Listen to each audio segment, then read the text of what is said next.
বলছে এমন একটা আমল আছে, যদি আপনি ফজরের নামাজ পড়েন আর সেই দিনে যদি আপনার মরণ হয়ে যায়, ওই মরণটা শাহাদতের মরণ হবে। ওই মরণটা কিসের? মানে সুহাদা হুজুরদের সঙ্গে তোলা হবে আপনাকে। ফজরের নামাজ পড়ে ওই আমলটা করবেন। যেমন ওই আমল করলে শাহাদাতের আপনি সওয়াব পাবেন, আবার 70,000 ফারিস্তা আপনার জন্য মাগফিরাতের দোয়া চাইবে। আমি আলেম দোয়া চাইবো 50-50, যেতেও পারে আবার নাও পারে, তাই তো নাকি? আমি কি 100% বলবো কবুল হয়ে যাবে? আশা রাখতে পারি, আশা করতে পারি যে আল্লাহ কবুল করবে, আর আশা রাখলে আমার আল্লাহ কবুলও করে নেয়।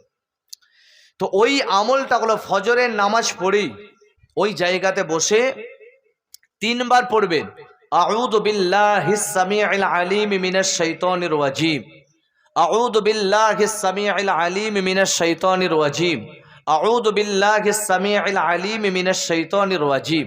3 বার পড়ে সূরা হাসরের শেষ 3 আয়াত, হুয়াল্লাহুল্লাযী লা ইলাহা ইল্লা হুয়া আলিমুল গায়বি ওয়াশ শাহাদাতি হুয়ার রহমানুর রহিম, হুয়াল্লাহুল্লাযী লা ইলাহা ইল্লা হুয়া আল মালিকুল কুদ্দুসুস সালামুল মুমিনুল মুহাইমিনুল আজিজুল জাব্বারুল মুতাকাব্বির, সুবহানাল্লাহি আম্মা ইউশরিকুন, হুয়াল্লাহুল খালিকুল বারিউল মুসাউবিরু লাহুল আসমাউল হুসনা ইউসাব্বিহু লাহু মা ফিস সামাওয়াতি ওয়াল আরদ ওয়া হুয়াল আজিজুল হাকীম।